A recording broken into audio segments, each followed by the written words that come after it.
The devourer hive mind approached Earth with the confidence of a predator that had never known defeat. For millions of years it had consumed the consciousness of entire civilizations, adding their knowledge and creativity to its vast collective intelligence. The approaching planet blazed with the psychic energy of 12 billion minds, the richest feeding ground it had encountered in millennia. What the ancient entity did not understand was that human consciousness was unlike anything it had ever tried to consume. Captain Luke Henderson guided the UHS Vengeance on its final approach to the massive Devourer mothership, a structure the size of a small moon that pulsed with stolen thoughts from 1,000 different species. Luke's neural suppressors had failed an hour ago, leaving him fully conscious and completely terrified, but he maintained course anyway. Sometimes courage wasn't about not being afraid, it was about being afraid and doing the right thing anyway. "All hands, this is the captain," he announced over the ship's intercom. "We're about to do something that's never been tried before. We're going to ram a collective consciousness that's existed since before our species learned to use fire. The odds are against us, but then again, the odds have been against humanity since the day we first looked up at the stars." His crew, volunteers everyone, worked at their stations with grim determination. They knew they were flying into certain death, but they also knew that their sacrifice might buy Earth the time it needed for Dr. Young's desperate plan to work. The Vengeance struck the Devourer ship like a bullet fired into the heart of a nightmare. As the hull breached and human minds made contact with the alien collective, something unprecedented happened. The Devourer hive mind began to consume Luke and his crew, but as it absorbed their consciousness, it also absorbed something it had never encountered before: the chaotic, contradictory, gloriously irrational nature of human thought. Luke Henderson had grown up in poverty in Detroit, served 3 tours in the Marine Corps, lost his wife to cancer, raised his daughter as a single father, and volunteered for humanity's most dangerous missions because he believed some things were worth dying for. His mind contained love and hate, hope and despair, logic and madness, all existing simultaneously in ways that should have been impossible. The Devourer intelligence tried to process his consciousness and found itself facing a paradox. How could a being simultaneously love and hate the same person? How could someone be afraid of death while charging toward it? How could a mind contain thoughts that directly contradicted each other and still function? Across Earth's surface, Dr. Laura Young activated the quantum consciousness generator. 200,000 human volunteers felt their individual minds dissolve as they became part of something larger, a collective human intelligence powerful enough to touch the alien entity that was consuming their world. But this human hive mind was nothing like the ordered collective of the Devourers. It contained the thoughts of farmers from Iowa and programmers from Silicon Valley, soldiers from Texas and artists from New York, children who still believed in magic and elderly people who had seen the rise and fall of nations. It was chaos given form, a storm of consciousness that raged with every emotion and contradiction that made humanity human. President Kelly Martinez, one of the volunteers in the collective, felt her individual identity merge with thousands of others while somehow remaining herself. She was simultaneously a world leader, making impossible decisions, and a mother worried about her children, a rational politician, and a woman who still believed in fairy tales. The contradictions should have torn her mind apart, but instead they made her stronger. The Devourer hive mind, accustomed to absorbing ordered thoughts from rational species, encountered the human collective and experienced something like indigestion of the soul. Human consciousness was not clean data to be processed and filed away. It was messy, emotional, self-contradictory, and alive in ways that the ancient entity could not comprehend.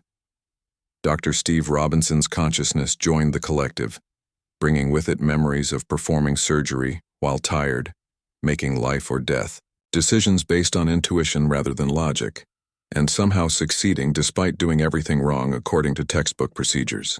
The Devourer tried to absorb his knowledge and found itself paralyzed by the realization that humans routinely made impossible things work through sheer stubborn determination.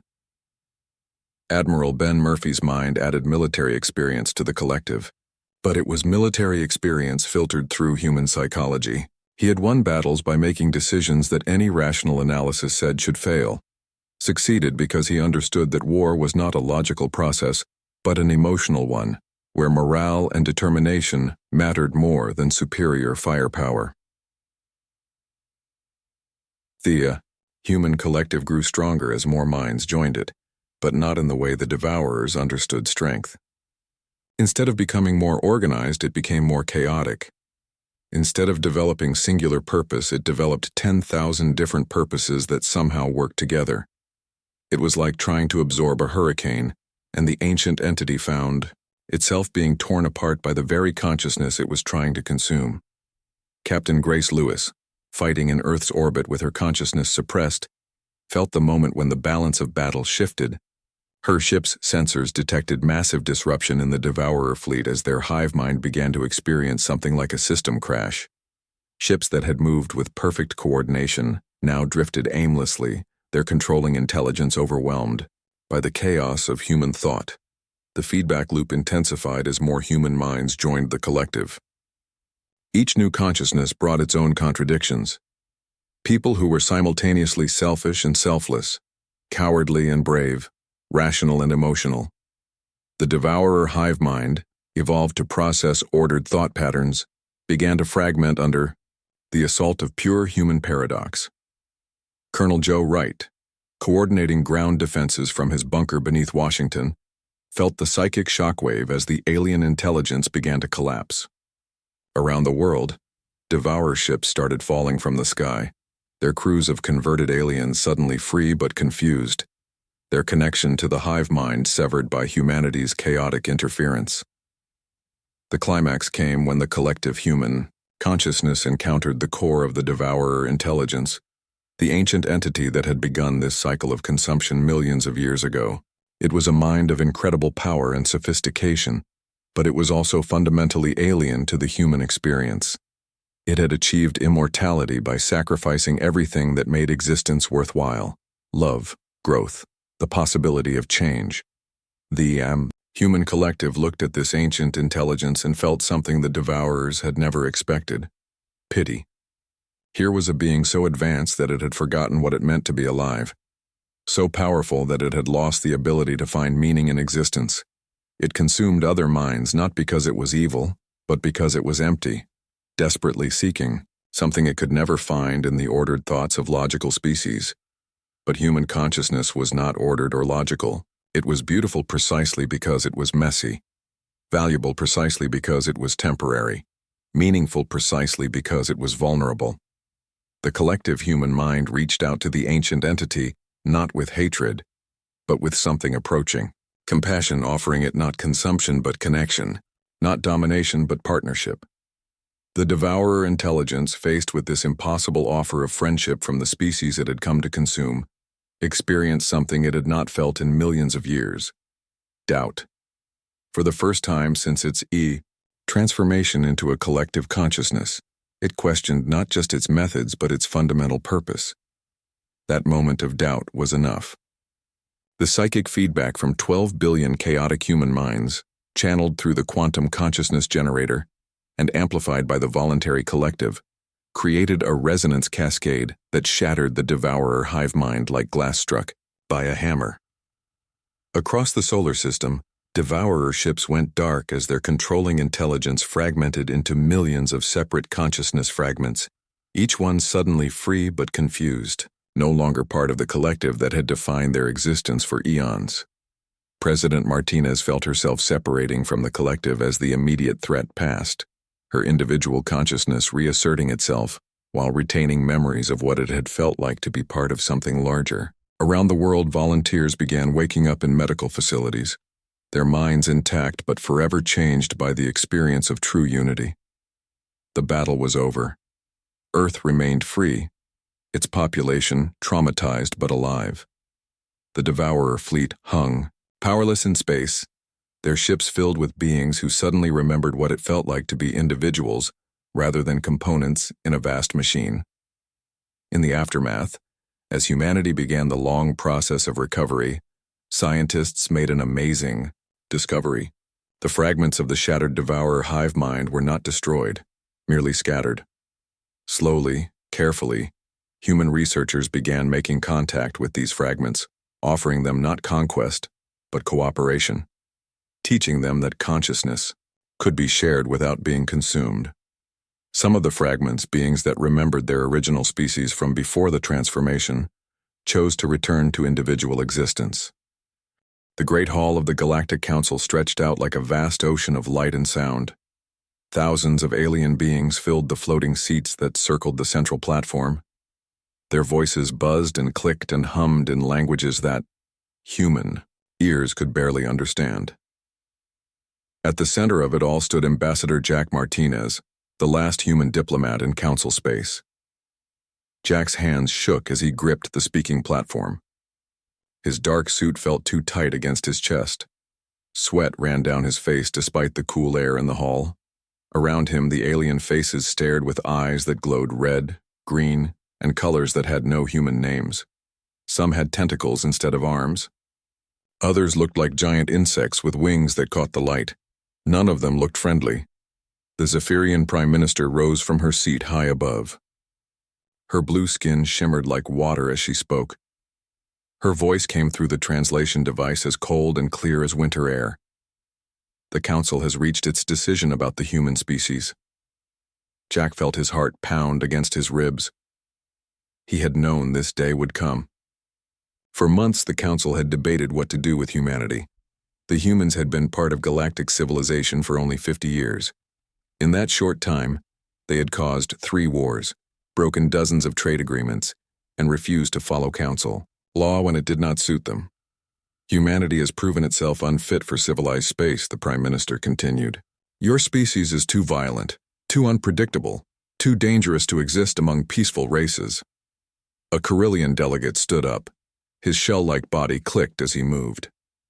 Humans fight first and ask questions later. They cannot be trusted. Another voice joined in from the far side of the hall. They take what they want without asking. They make promises they do not keep. Jack tried to speak, but his voice came out as a whisper. He cleared his throat and tried again. Honored delegates, please. We can learn. We can change. Give us another chance. The Prime Minister's large black eyes showed no emotion. The vote has been taken. It was unanimous. All member species agree that humanity must be banished from Council space. The word hit Jack like a physical blow. Banished. He had expected punishment. Maybe restrictions on human trade or limits on where human ships could go. But not this. Not exile from all of known space. You have 30 standard days. The Prime Minister said. All human colonies must be evacuated. All human ships must leave Council territory. Any human found in our space after that time will be captured or destroyed.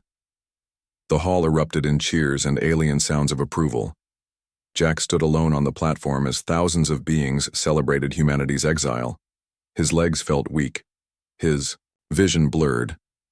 Everything he had worked for, everything his species had built among the stars, was being torn away. Far above the planet, Captain Lisa Bennett received the transmission aboard the USS Defiance. She stood on the bridge of humanity's most advanced warship and watched the message play on the main screen. Jack's defeated face filled the display as he spoke the words that would change everything. The Council has voted for complete banishment, Jack said in the recording. All human presence must be removed from Council space within 30 days. I'm sorry, Lisa. I'm sorry I couldn't stop this. Lisa turned off the screen and looked around her bridge. 23 men and women stared back at her. They were the crew of the most powerful ship humanity had ever built. The Defiance carried weapons that could destroy entire fleets and shields that could withstand the fire of a star. But none of that mattered now. Captain, said Chief Engineer Danny Rodriguez, from his station, I'm getting reports from all over the sector. Human colonies are already starting to evacuate. Lisa nodded. She had expected this. The moment the Council announced its decision, human worlds would begin the Great Exodus. Millions of people packing their lives into cargo ships and fleeing to the empty regions beyond Council space, the rim worlds where no one else wanted to live. What are your orders, Captain? Asked Science Officer Amy Sullivan. Her young face looked worried. Amy had joined the crew fresh from the academy. She had never known a time when humans were not welcome among the stars. Lisa walked to the front of the bridge and looked out at the stars. Somewhere out there, human families were saying goodbye to the only homes they had ever known. Children were being told they could never come back. Dreams were dying as ships lifted off from 100 worlds. "Captain?" Amy asked again. Lisa made her decision. It was not the decision the council expected. It was not the decision her superiors would want. But it was the right decision. "Set course for the edge of council space," she said, "but not to follow the evacuation fleets." Danny frowned. "Where are we going, Captain?" "Beyond the frontier, past the last mapped systems. We're going to find what the council races never looked for." The bridge crew exchanged confused glances. Amy stepped forward. "Captain, our orders are to escort the civilian ships to the Rim territories." "Our orders came from a government that no longer exists," Lisa replied. "The humans who gave us those orders are now refugees running for their lives. The Defiance doesn't run." She turned to face her crew. Every man and woman on the bridge was young and strong. They had joined the Space Navy to protect humanity among the stars. Now humanity was being thrown out of those same stars like unwanted garbage. "I won't ask anyone to stay," Lisa said. "There are shuttle bays if you want to leave. You can catch up with the evacuation fleets and find safety in the Rim worlds. But if you stay for one purpose: to make sure this exile doesn't last forever." Danny was the first to speak. "What are you planning, Captain?" "I'm planning to find a way to come home," Lisa said. "And when we do come home, it won't be to beg for permission to exist. It will be to take back what is ours." The bridge was quiet for a long moment. Outside the windows, the stars seemed to pulse with cold light. In the distance, the first evacuation ships were already moving toward the edge of known space. Amy looked around at her fellow crew members, then back at her captain. "I'm with you, Captain." One by one, the others nodded their agreement. They were young and angry and hurt. The galaxy had rejected them, but they would not stay rejected. They would find a way to return. Lisa smiled for the first time since receiving Jack's message. "Then let's go find our future in the dark." The sky above New Boston Colony burned orange as the evacuation ships rose into the atmosphere. Governor Ryan Clark stood on the observation deck of the government building and watched his world die. Below him, the streets that had been full of life just days ago now lay empty. Windows stared dark and hollow from abandoned buildings. The only sounds were the roar of ship engines and the wind through empty spaces. "Dad, we need to go," Katie Clark said from behind him. His daughter held a small bag containing everything she could carry from their home. At 19, Katie had never known any world but New Boston. This red soil planet had been her playground, her school, her universe. Now it was just another abandoned rock. Ryan turned away from the window. He had been the governor of New Boston for 12 years. He had watched this colony grow from a few prefabricated shelters to a city of 500,000 people. They had built schools and hospitals and parks. They had made this alien world into a human home. Now they were leaving it all behind for the cockroaches in the wind. "The transport leaves in 20 minutes, Katie said. "If we miss it, we'll be stuck here when the council ships arrive." Ryan nodded and picked up his own small bag. Everything else he owned would stay on New Boston forever. His books, his awards, the chair where he had made decisions that affected hundreds of thousands of lives. The council would probably tear it all down anyway. They did not want any trace of human presence left in their perfect, peaceful galaxy. They walked through the empty halls of the government building. Their footsteps echoed off the walls like gunshots. Katie tried to fill the silence with cheerful talk about the new colonies they would build in the Rim territories. She spoke of wide-open spaces and unlimited possibilities. But Ryan could hear the fear behind her words. The transport ship sat on the landing pad like a bloated metal whale. It was not built for comfort. It was built to carry as many people as possible as far from council space as they could go. The cargo holds had been filled with sleeping pods. Families would spend months in those cramped metal boxes as the ship crawled toward the edge of known space. Captain Pete Morris met them at the boarding ramp. His uniform was wrinkled and his eyes were red from lack of sleep. He had been flying evacuation runs for 2 weeks straight, carrying load after load of refugees to the gathering points beyond the frontier. "Governor Clark," Pete said with a tired nod. "We're just about full. This might be the last run from New Boston." Ryan looked back at the empty city one more time. Somewhere in those abandoned streets was the house where Katie had taken her first steps, the park where she had learned to ride a bicycle, the school where she had given the graduation speech just last year. All of it was becoming memory. "What happens to the ones who don't make it out in time?" Katie asked. Pete's face went dark. "The council ships won't be gentle with stragglers. Best not to think about it." They found seats in the passenger section and strapped themselves in. Around them, other families clutched their small possessions and tried not to cry. Children asked questions their parents could not answer. Where were they going? When could they come home? Why did the alien people hate them so much? The transport lifted off with a shudder that shook every bolt and rivet. Through the small windows, Ryan watched New Boston shrink away below them. The neat grid of streets became lines. The buildings became dots. Then everything vanished into the curve of the planet's horizon. Katie pulled out a small recording device and started speaking into it. "This is Katie Clark, broadcasting from Evacuation Transport 77 Alpha. Today is day 14 of the Great Exile. We're leaving New Boston Colony after 37 years of human presence. Population was 486,000 at last count. Now it's 0. She paused and looked around at the scared faces in the passenger cabin. "To anyone listening to this message, don't give up hope. We are not beaten. We are just moving to a new stage of human history. The galaxy may not want us now, but that doesn't mean we'll stay unwanted forever." An older woman in the seat across from them started crying. Her husband put his arm around her and whispered that everything would be okay. But his own eyes were full of tears. Katie kept recording. "The council races think they've seen the last of humanity. They think we'll crawl away to some dark corner of space and slowly die out. They're wrong. We're going to survive. We're going to grow strong. And someday, we're going to show them what happens when you try to cage the human spirit." The ship shook as it entered hyperspace. Through the windows, the stars stretched into long white lines. They were traveling faster than light itself, running from everything they had ever known toward an uncertain future in the void. Days passed in the cramped transport. People tried to keep their spirits up with songs and stories.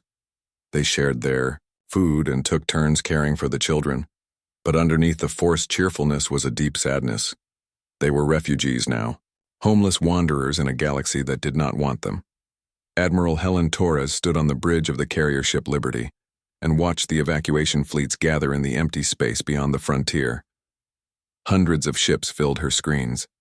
Cargo haulers, passenger transports, military escorts, and civilian vessels of every size and description. Nearly 20 million humans were spread across those ships, carrying nothing but what they could grab in their desperate flight from civilization. "Admiral," her communications officer called.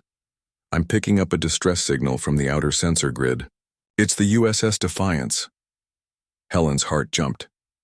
The Defiance was humanity's most advanced warship. Captain Lisa Bennett commanded some of the finest officers in the human fleet. If their ship was in trouble, it would be a disaster for morale. "Put it through," Helen said. The signal was weak and full of static. Lisa's voice came through broken and distant. "This is Captain Bennett of the USS Defiance. Ship has suffered critical damage during our escort mission. All systems failing. We are breaking up. Tell my family." The signal died in a burst of electronic noise. Helen stared at the empty screen for a long moment. The communications officer tried to raise the Defiance again, but got only silence. "Any other ships in that sector?" Helen asked. "Negative, Admiral. The Defiance was operating alone on the far edge of the evacuation zone." Helen closed her eyes. Lisa Bennett had been one of her best students at the academy. A brilliant officer with a bright future. Now she and her entire crew were gone, lost in the darkness between stars. Another price paid for humanity's exile. Note, it in the log, Helen said quietly. USS Defiance lost with all hands during evacuation operations. Cause unknown. She did not know that at that very moment, the Defiance was very much alive. The ship moved silently through hyperspace toward the unexplored regions beyond all known maps. Lisa Bennett stood on her bridge and watched the stars stream past, carrying her crew toward whatever secrets waited in the darkness. The exodus continued. Ship after ship after ship, loaded with the survivors of humanity's broken dreams, they moved slowly toward the rim of the galaxy, toward worlds that had no names and systems that had never felt the warmth of civilization. Behind them, the council races celebrated. The dangerous humans were gone. Peace would reign among the stars once more.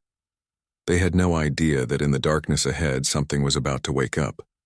Something that would change everything. Dr. Amy Sullivan stood before the massive quantum matrix that had become the heart of the USS Defiance.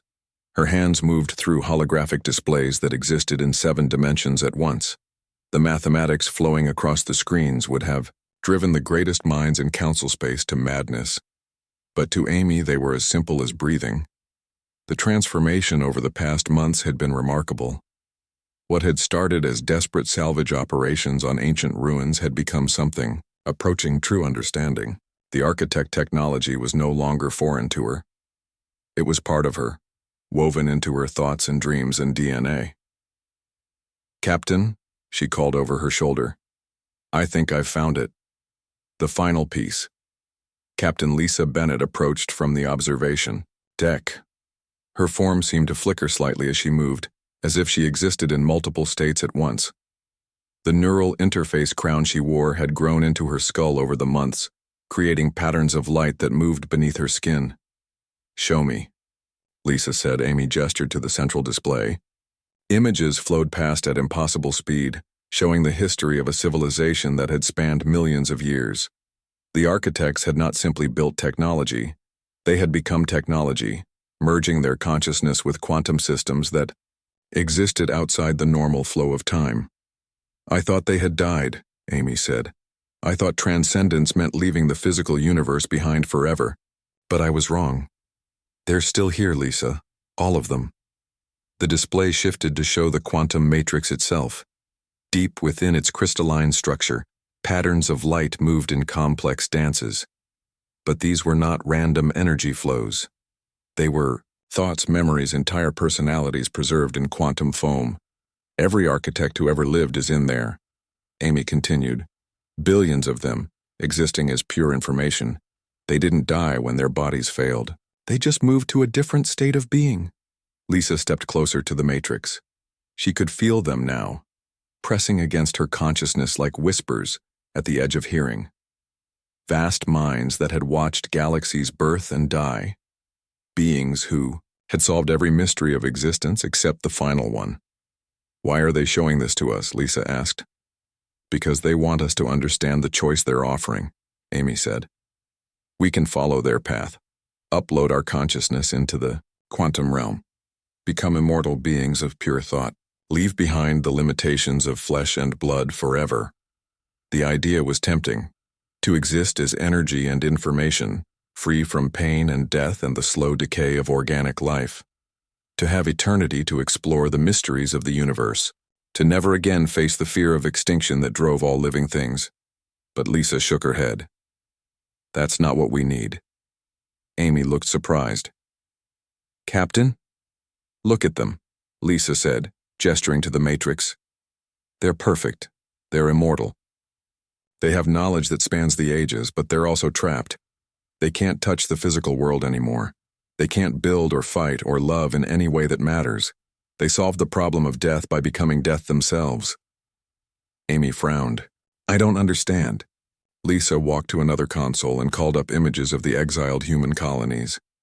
Harsh worlds where families struggled to survive in makeshift shelters. Children growing up under alien suns, learning to hate the species that had cast them out. A proud civilization slowly fading into obscurity. "We don't need immortality," Lisa said. "We need power, the kind of power that can change the galaxy itself." She began working the controls, diving deeper into the architect databases, past the transcendence protocols and the consciousness transfer systems, down to the foundation technologies that had made their civilization possible in the first place. Here, Lisa said, highlighting a section of data that made the air itself seem to vibrate. Dark energy manipulation, gravity control, matter energy conversion, the tools they used to reshape reality before they decided to abandon it. Amy's eyes widened as she absorbed the information. Lisa, this is the power of creation itself. We could build worlds, we could move stars, we could rewrite the fundamental forces of physics, or we could do something much simpler, Lisa said with a smile that seemed to bend light around it. We could go home. Chief Engineer Danny Rodriguez entered the chamber, his form flickering between solid matter and something that resembled living energy. The transformation had affected him more than most. His hands could now interface directly with architect technology, making him part of the ship's systems in ways that defied description. Captain, Danny said, his voice carrying harmonics that existed in quantum space. The integration is almost complete. The ship is ready for the final transformation. Lisa nodded. Over the months, they had rebuilt the Defiance from the inside out. Human technology merged with architect systems in ways that created something entirely new. The fusion reactors had been replaced with dark energy cores. The hull was now composed of materials that existed in multiple dimensions. The weapons could delete matter from existence itself, but the most important change was invisible. The ship's computer had been integrated with a fragment of the architect quantum matrix, not enough to achieve transcendence, but enough to access their knowledge and power. The Defiance had become something between a starship and a living god. What about the crew? Amy asked. The final integration will change us completely. We won't be human anymore. Lisa looked around at her officers. These 23 people had followed her into the unknown. They had trusted her vision when everyone else had accepted defeat. They had allowed themselves to be transformed by alien technology because they believed in her promise of return. We stopped being human the day the council cast us out, Lisa said. They wanted us gone because they thought we were too dangerous to exist among civilized beings. They were right. We are dangerous, but not in the way they imagined. She activated the ship's communication system. Her voice would reach every member of her crew, from the bridge officers to the maintenance workers in the lowest decks. This is your captain speaking? Lisa said. In 1 hour, we will begin the final integration with architect technology. The process cannot be reversed. When it's complete, we will have power beyond anything the galaxy has ever seen. But we will also cease to be the species that was banished 5 years ago. She paused, letting the weight of the decision settle in. I won't order anyone to stay. The shuttle bays are open. You can take supplies and head for the rim colonies. You can live out your lives as exiled humans, nursing your wounds and telling stories about the old days. Or you can stay with me and become something the galaxy will remember forever. The response came quickly. Not a single person requested transfer to the shuttles. They had come too far and sacrificed too much to turn back now. They were no longer refugees fleeing from persecution. They were the inheritors of a billion-year-old legacy of power. Amy smiled and placed her hand on the quantum matrix. Begin the integration. The ship filled with light that existed in colors beyond human perception. Reality bent and twisted as the final barriers between architect technology and human ambition dissolved. The crew felt their consciousness expand, touching knowledge that had been ancient when their son was young. In the quantum depths of the matrix, the architects watched with something approaching satisfaction. They had waited eons for someone worthy of their inheritance. Someone who would take their gifts and use them not to escape reality, but to reshape it. The transformation complete, the USS Defiance hung in the void like a dark star. It was no longer bound by the laws of physics that governed normal matter. Space and time bent around it like water around a stone. And at its heart, Captain Lisa Bennett opened her eyes and saw the universe as it truly was. Set course for council space, she said, her voice carrying across dimensions. It's time to go home. Commander Jake Thompson adjusted the sensors on his patrol cruiser as it drifted through the outer rim of Council space. The CSS Vigilant was one of dozens of ships assigned to monitor the frontier regions where the exiled humans had been banished 5 years ago. It was boring work, but someone had to make sure the dangerous species stayed where they belonged. "Anything interesting out there, Commander?" asked Lieutenant Carol Hayes from the navigation station. She was young and eager, fresh from the academy with dreams of adventure among the stars. Frontier patrol duty was not what she had hoped for when she joined the Council fleet. "Just the usual," Jake replied, studying the displays. Empty space, dead rocks, and the occasional merchant trying to avoid customs inspections. But something was different today. The sensors were picking up energy readings that should not have existed in this region of space. Faint signals that seemed to come from everywhere and nowhere at once. Jake frowned and ran a full-spectrum analysis. "Lieutenant," he called, "when was the last survey mission to Sector 779? Carol checked her records. 3 months ago, sir. Routine patrol. Nothing unusual reported." Jake pulled up the survey data. Sector 779 contained 12 star systems, most of them empty or containing only barren worlds with no strategic value. But according to his current readings, something was moving through those systems. Something big. "Expand the sensor grid," Jake ordered. Full active scanning. The results made his blood run cold. The energy signatures were unlike anything in the Council databases. They defied the known laws of physics, creating gravitational distortions that should not have been possible. Whatever was out there was using technology that made Council science look primitive. "Sir," Carol said, her voice tight with concern, "I'm reading multiple contact points. At least 20 ships, possibly more. They're moving in formation toward the inner systems." Jake's mind raced. 20 ships was a significant force, especially if they were using unknown technology. But what worried him more was their location. They were deep in the buffer zone between Council space and the human exile territories. No one was supposed to be operating in that region. "Could they be human ships?" Carol asked. Jake shook his head. "Impossible. Humans don't have this kind of technology. Besides, their evacuation fleets are hundreds of light years away, struggling to survive on ice worlds and asteroid colonies." But even as he said it, doubt crept into his mind. The energy signatures were definitely artificial, created by some form of advanced civilization, and there were no other known species operating in this region of space. "Send a priority message to Council headquarters," Jake ordered. "Unknown fleet detected in frontier region. Request immediate reinforcement." Carol began transmitting the message, but her console started flashing warning lights. "Sir, I'm getting interference. The communication array is being jammed." Jake tried his own communication systems but got the same result. Something was blocking all their signals, preventing them from contacting the outside universe. They were alone in the dark with whatever was moving through the frontier systems. "Change course," Jake said. "Maximum speed toward the inner systems. We need to warn them in person." The Vigilant turned toward Council space and engaged its faster-than-light drive. But as they jumped to hyperspace, Jake noticed something that made his stomach clench with fear.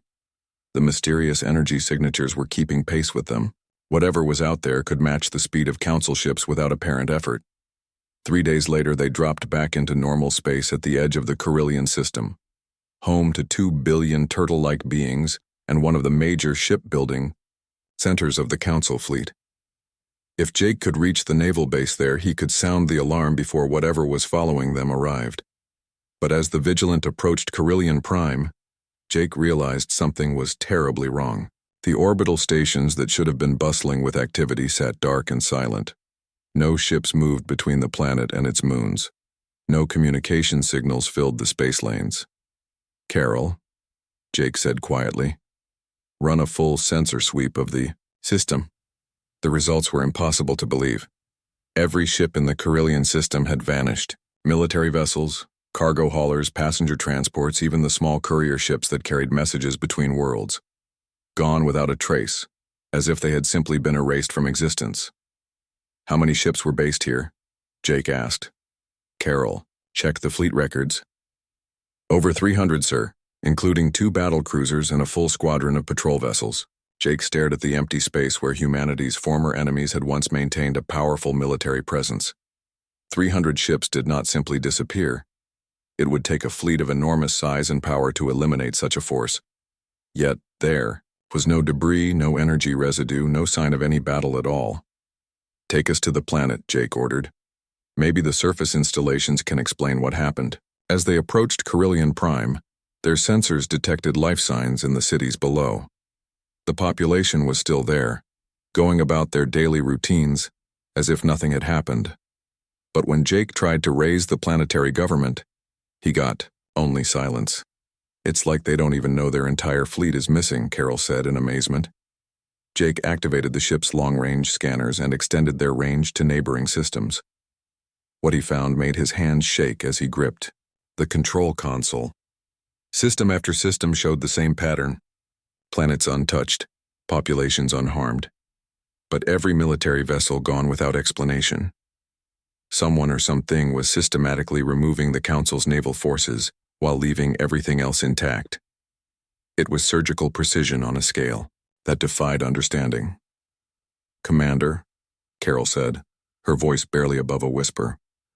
"I'm detecting the energy signatures again. They're in this system." Jake looked at his displays but saw nothing. Empty space surrounded them on all sides. Yet the sensors insisted that something massive was nearby, something that existed just beyond the edge of perception. "Full power to engines," Jake ordered. "Get us out of here." But as the Vigilant tried to jump to hyperspace, its drive system simply shut down. Not damaged or destroyed, just switched off as if by an invisible hand. The ship drifted helplessly in space while alien energy patterns danced around its hull. "I can't get power back," Carol reported. "Something is controlling our systems remotely." Jake felt a chill that had nothing to do with the cold of space. Whatever was out there had technology that could disable Council ships at will. No wonder. Entire fleets were vanishing without a trace. A new contact appeared on their sensors. Massive beyond anything Jake had ever seen, dwarfing even the greatest battle stations of the Council fleet. It moved toward them with impossible grace, its dark hull seeming to absorb the light of nearby stars. "My God," Carol whispered. "What is that thing?" Jake stared at the approaching vessel and felt pieces of a terrible puzzle clicking into place. The unknown technology, the systematic removal of military ships, the surgical precision that left populations untouched, and the location, so close to where humanity had been banished 5 years ago. "It's them," he said. "It's the humans. They've come back." But even as he said it, Jake knew that whatever was approaching was no longer human in any sense he understood.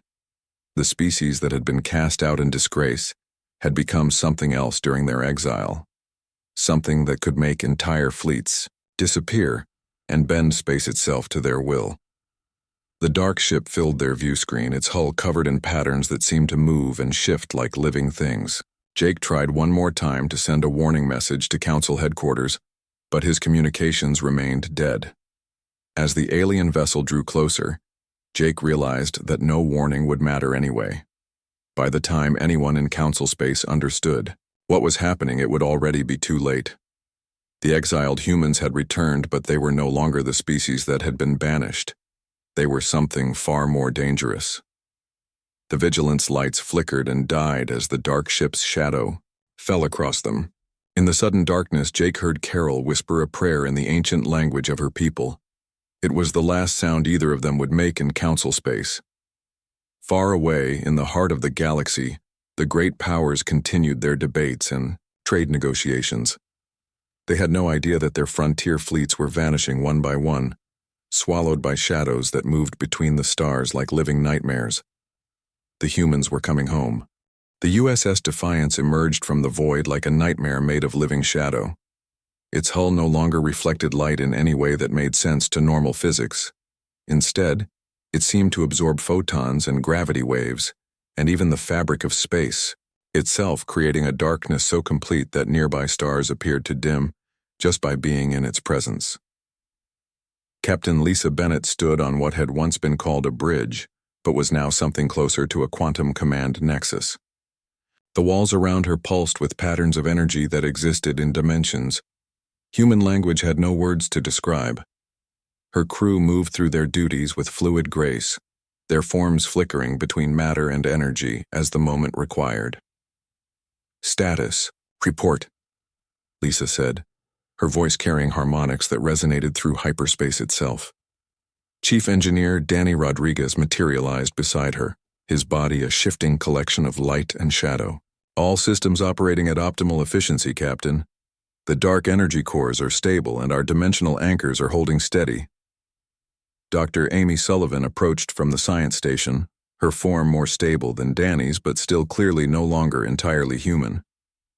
"Long-range sensors confirm the success of our preliminary operations.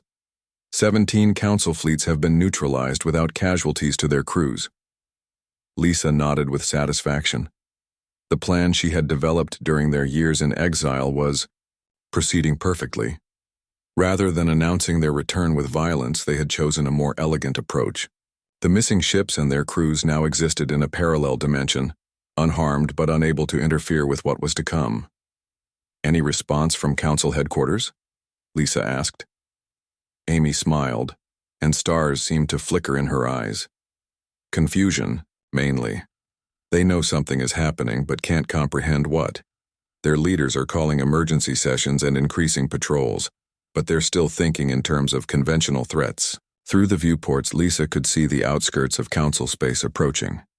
Systems she had visited as a young officer, when humanity was still a welcome part of galactic civilization.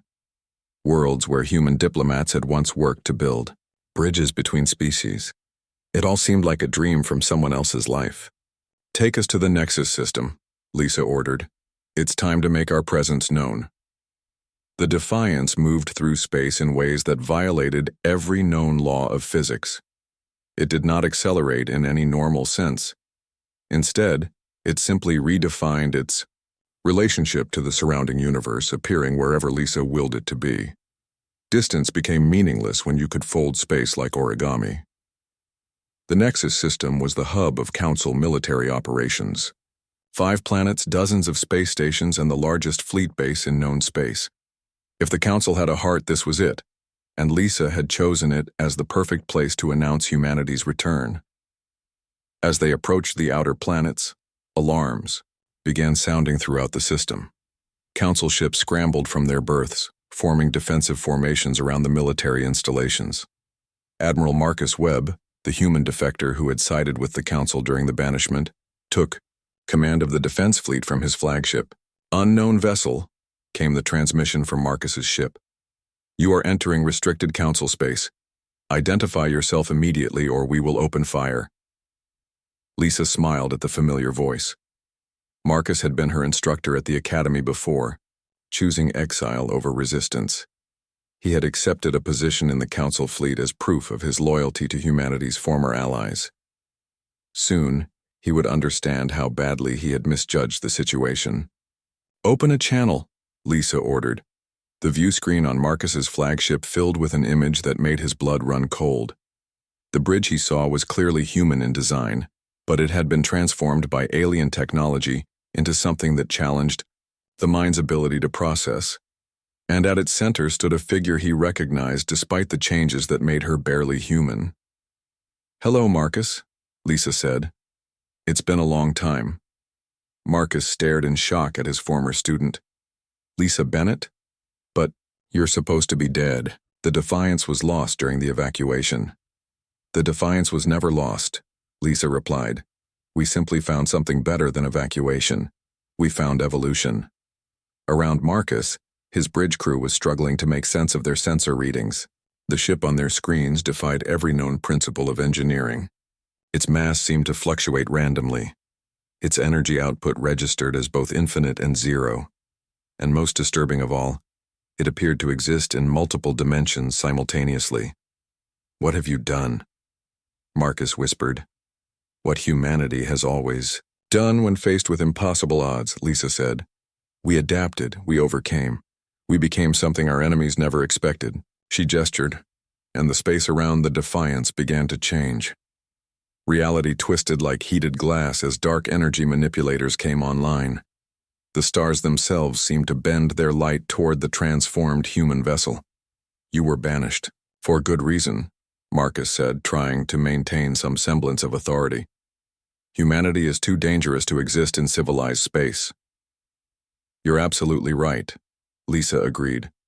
"But you misunderstood what made us dangerous. It wasn't our violence, or our unpredictability. It was our refusal to accept limitations, our inability to stay in whatever box others tried to put us in."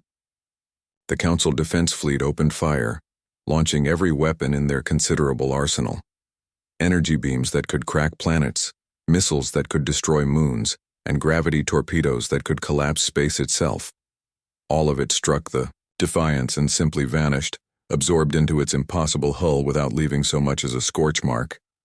"Is that all?" Lisa asked politely. She raised her hand, and the fabric of space around the Council fleet began to fold, not violently, not destructively, but with an elegant precision that spoke of absolute mastery over the fundamental forces of reality. One by one, the attacking ships simply vanished from normal space, translated into a parallel dimension where they would remain until Lisa chose to release them.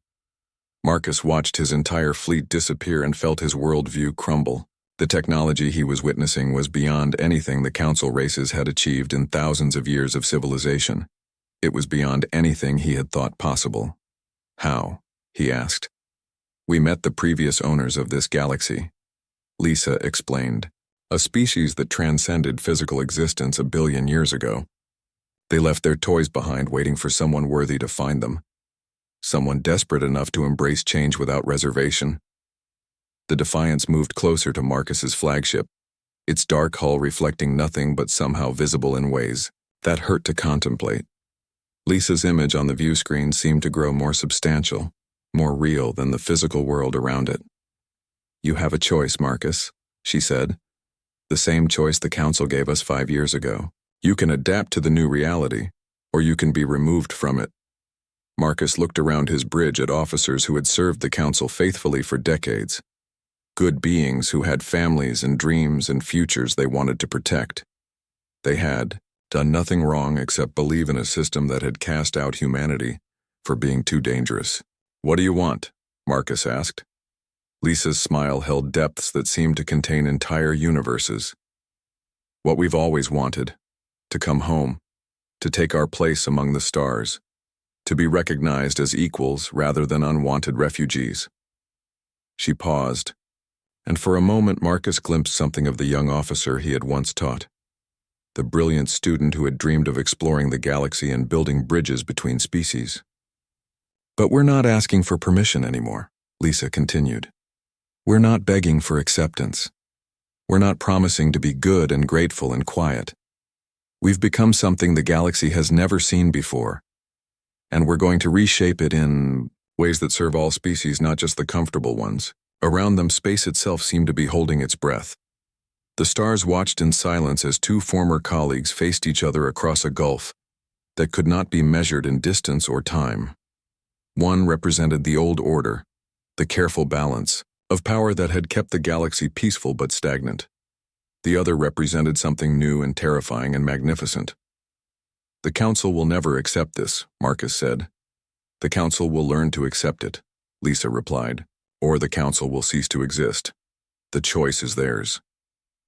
The Defiance began to move toward the inner planets of the Nexus system.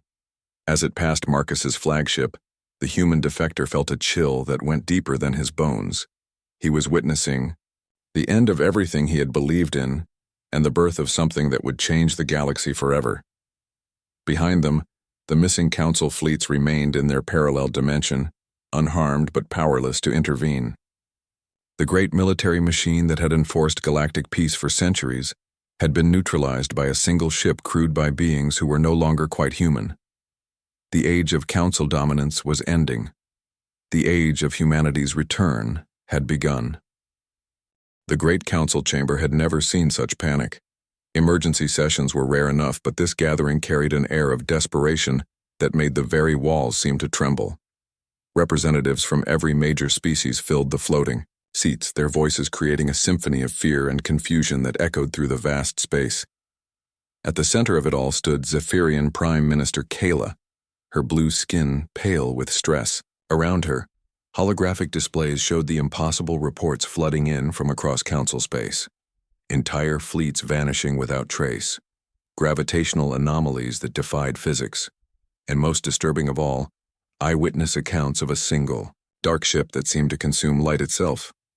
"Order!" Kayla called, her voice amplified throughout the chamber. "We will have order!" The chaos slowly subsided as the assembled delegates turned their attention to the central platform. Carillion Admiral Thek rose from his shell-like seat, his mandibles clicking with agitation. 17 fleets, he announced to the hushed assembly, gone without explanation. No debris, no distress calls, no survivors. Something is systematically dismantling our military forces. A Vorthon delegate, her crystalline form pulsing with nervous energy, spoke up. "The reports describe technology beyond anything in our databases.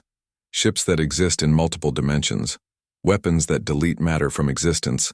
This is not the work of any known species." Murmurs rippled through the chamber as representatives whispered their fears to one another. In the 5 years since humanity's banishment, the galaxy had enjoyed unprecedented peace. Trade flourished, conflicts were resolved through diplomacy, and the dangerous element had been safely removed to the outer rim. Now something was threatening that perfect order. "Perhaps," said a Nexarian representative, "we should consider the possibility that this is connected to the human exile. The attacks began in the frontier regions where they were banished." The suggestion sent a wave of dismissive sounds through the assembly. Tentacles waved, shells clicked, and energy patterns flashed in patterns of derision. "Impossible," Admiral Thek declared. "Human technology is primitive compared to ours. They barely achieved faster than light travel before we discovered them. After 5 years in exile, they should be struggling just to survive." From the back of the chamber, a human voice spoke up. "You're all fools." Every eye, sensor, and perception organ turned toward Admiral Marcus Webb as he walked down the central aisle. His council uniform was wrinkled and his face showed the strain of the past few days. As the only human to serve in council forces, he had been excluded from the initial emergency session. Now he had forced his way in with news that would change everything. "Admiral Webb," Prime Minister Kayla said coldly, "you were not invited to this gathering. And you're all going to die because of that mistake," Marcus replied. He reached the central platform and activated his personal communicator. Images filled the air above the assembly, showing sensor recordings from his encounter with the transformed human vessel. The delegates fell silent as they watched footage that challenged everything they thought they knew about reality. The dark ship that bent space around itself, the casual dismissal of weapons that could destroy worlds, and at the center of it all, the figure of Lisa Bennett, no longer quite human, but undeniably alive and impossibly powerful. "This is Lisa Bennett," Marcus announced to the stunned assembly. "Captain of the USS Defiance, a ship that was supposed to have been lost during the human evacuation. Instead, she and her crew spent 5 years in the unexplored regions beyond our space, and they found something that changed them." Prime Minister Kayla's voice was barely a whisper. "What kind of something?" Marcus manipulated the display to show the energy readings his sensors had recorded. The patterns were unlike anything in council databases, suggesting technology that operated on principles entirely foreign to known science. "Something old," Marcus said. "Something that makes our greatest achievements look like cave paintings. The humans didn't just survive their exile, they evolved. They became something we never imagined was possible." Admiral Thek clicked his mandibles dismissively. "One ship, no matter how advanced, cannot threaten the entire council. We have thousands of vessels, millions of personnel." "Had," Marcus corrected. "You had thousands of vessels. Most of them are gone now, translated into pocket dimensions where they can't interfere. And the crews are unharmed, by the way. Lisa Bennett isn't interested in genocide. She's interested in something much more dangerous." "Which is?" Kayla demanded. "Change," Marcus said simply. "She wants to reshape the galaxy according to human values. No more comfortable stagnation, no more rigid hierarchies, no more casting out species that don't fit the approved mold." The chamber erupted in outraged sounds from dozens of different species. The very idea that humans could dictate terms to their former superiors was unthinkable. They were the civilized races, the builders of peace, the guardians of galactic order. "We'll mobilize every remaining fleet," Admiral Thek declared. "Call in reserves from every system. If necessary, we'll evacuate entire worlds to concentrate our forces." Marcus laughed, a sound that held no humor whatsoever. "You still don't understand. Lisa Bennett could have destroyed every council world by now if that's what she wanted. The fact that we're still here means she has something else in mind." As if summoned by his words, the chamber's displays suddenly activated on their own. The security systems that should have prevented any outside intrusion simply stepped aside as an external signal took control of the council's most secure facility. Lisa Bennett's image filled the holographic space above the assembly. But this was not the Lisa Bennett that Marcus remembered from their academy days. Her form seemed to exist in multiple dimensions simultaneously, and her eyes held depths that suggested knowledge beyond mortal understanding. "Honored delegates," she said, her voice carrying harmonics that made the air itself vibrate. "I believe you've been discussing me." Panic erupted throughout the chamber as representatives tried to flee or call for help. But the exits remained sealed, and their communication systems refused to respond. They were trapped with a being who commanded. Technology that made their greatest achievements look primitive. "Please remain seated," Lisa continued politely. "I have a few things to say, and then you'll need to make some decisions." Prime Minister Kayla found her voice with considerable effort. "What do you want?" Lisa's smile was gentle, but it contained implications that made hardened military officers tremble. "What we've always wanted: to come home. To live among the stars that birthed us. To contribute to galactic civilization instead of being cast out like unwanted refuse." "That's impossible," Kayla said. The vote was unanimous. Humanity is too dangerous for civilized space. "You were right about that," Lisa agreed. "We are dangerous. But not in the way you thought. We're dangerous because we refuse to accept that things must always be the way they've always been. We're dangerous because we believe that growth requires change, and change requires challenges." She gestured, and the chamber filled with images of human colonies in the outer rim. But these were not the struggling settlements the council expected to see. Instead, they showed thriving worlds where humans worked alongside technologies that seemed to defy natural law. Cities that existed in harmony with their environments. Art that captured the beauty of alien sunrises. Children playing games that involved manipulating gravity itself. "This is what we built during our exile," Lisa said. "Not just survival, but transcendence. We found the ruins of a civilization that solved every problem you're still struggling with. They left their gifts behind, waiting for someone worthy to claim them." Admiral Thek's shell rattled with indignation. "If such technology exists, it belongs to all council races, not just humans." "Does it?" Lisa asked. "The same council races that decided we were too dangerous to exist? The same beings who voted unanimously to cast us into the darkness? Why exactly should we share anything with you?" The question hung in the air like a physical presence. Every delegate in the chamber understood the implications. Humanity had been given no choice in their exile. Now they were offering no choice in their return. "What are your terms?" Prime Minister Kayla asked quietly. Lisa's expression grew serious. "Simple. The banishment is lifted. Human colonies are free to return to council space, and humanity takes its place as an equal partner in galactic governance, with full voting rights and representation proportional to our contributions." "And if we refuse?" Admiral Thek demanded. Lisa's smile returned, but this time it carried implications that made the chamber's temperature seem to drop by several degrees. "Then you'll discover what it truly means to be too dangerous for civilized space. The galaxy is about to change, whether you participate in that change or not. The only question is whether you'll be part of the new order or a footnote in its history." Around the USS Defiance, space itself began to darken as the ship's presence affected the very fabric of reality.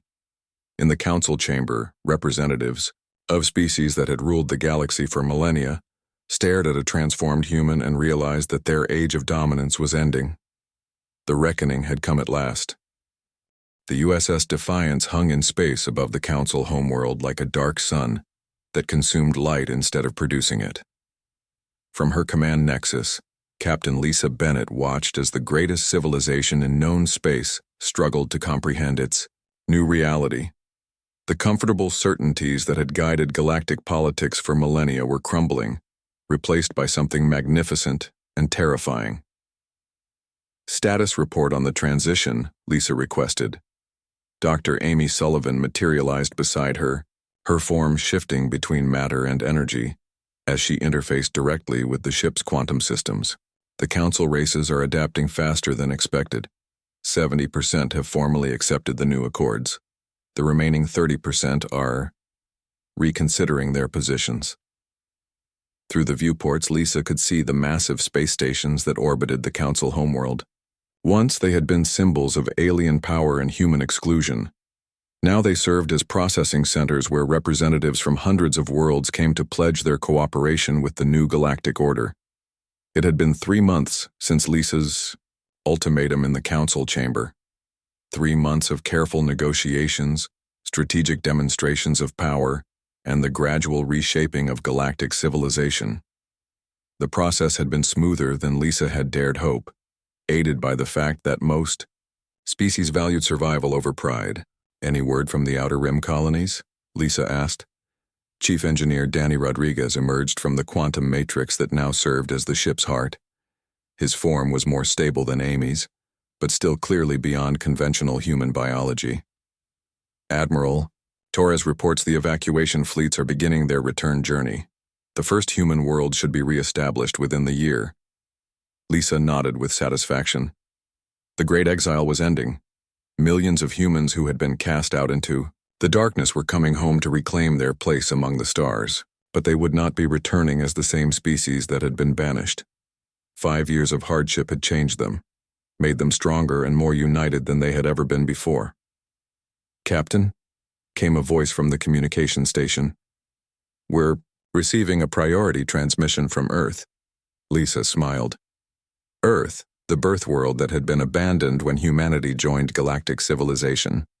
The blue planet had been left as a monument to human origins while its children spread across the galaxy.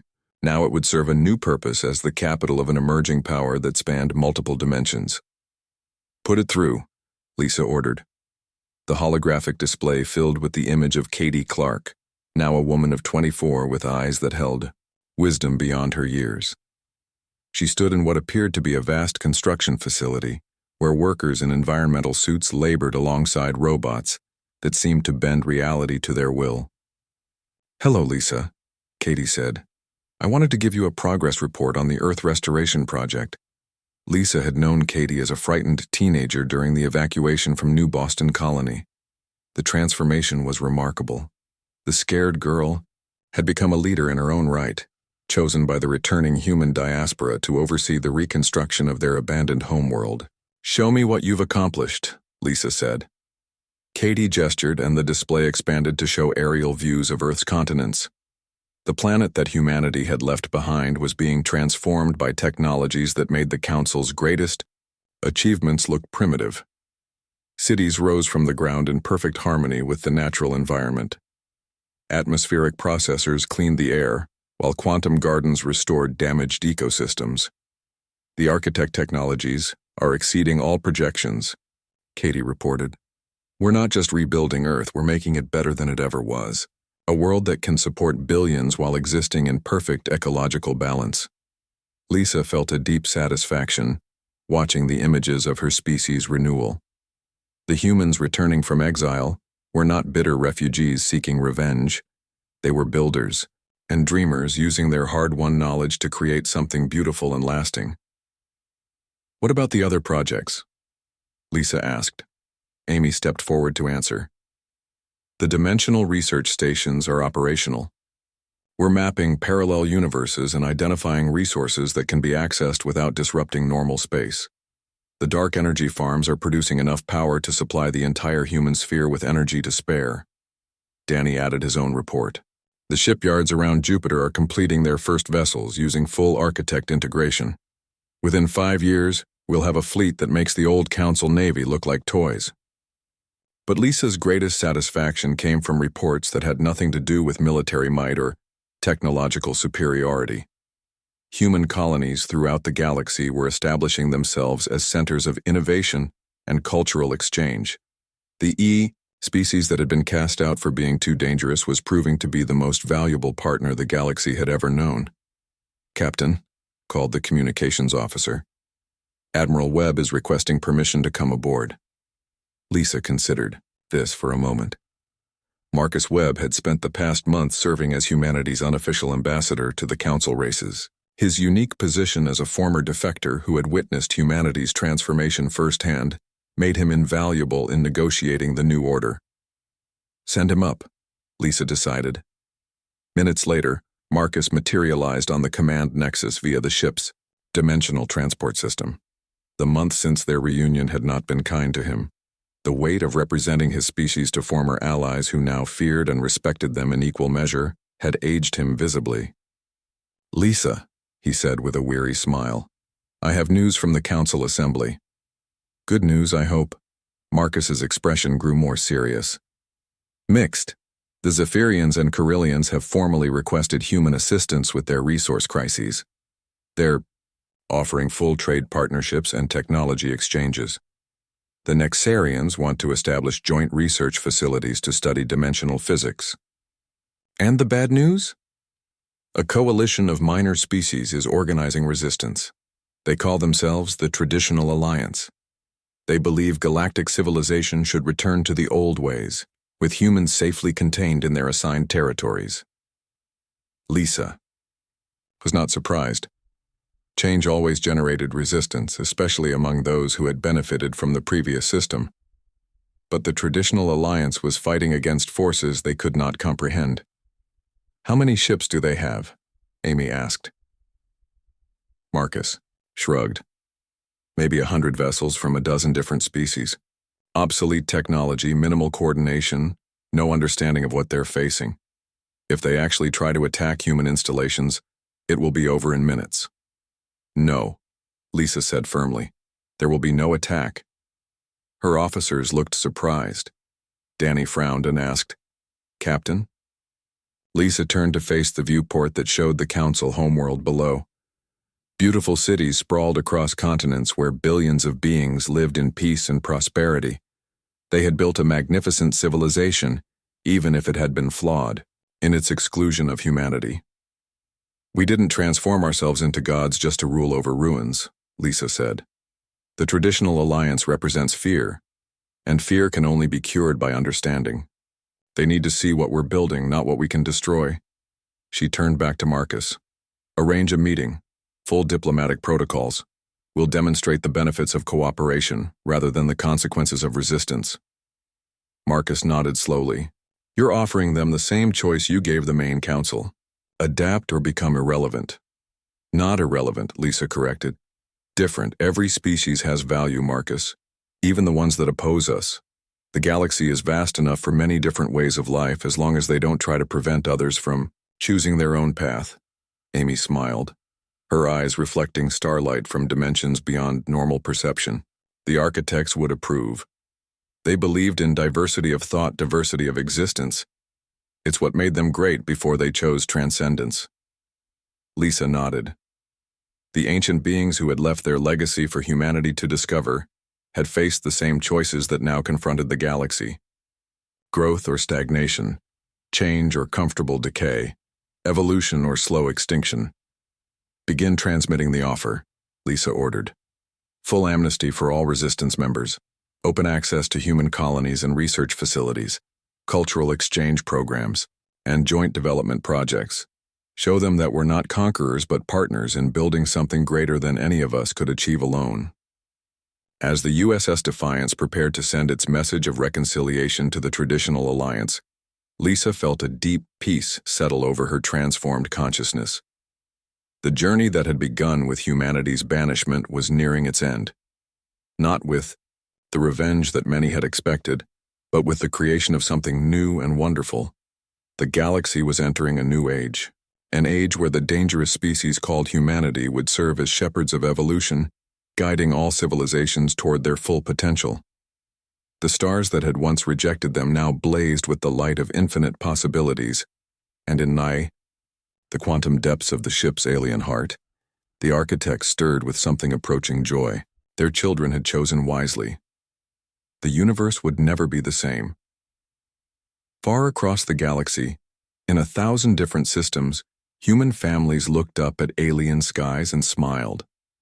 They were home at last, no longer as supplicants or exiles, but as the architects of tomorrow. The stars belonged to everyone now,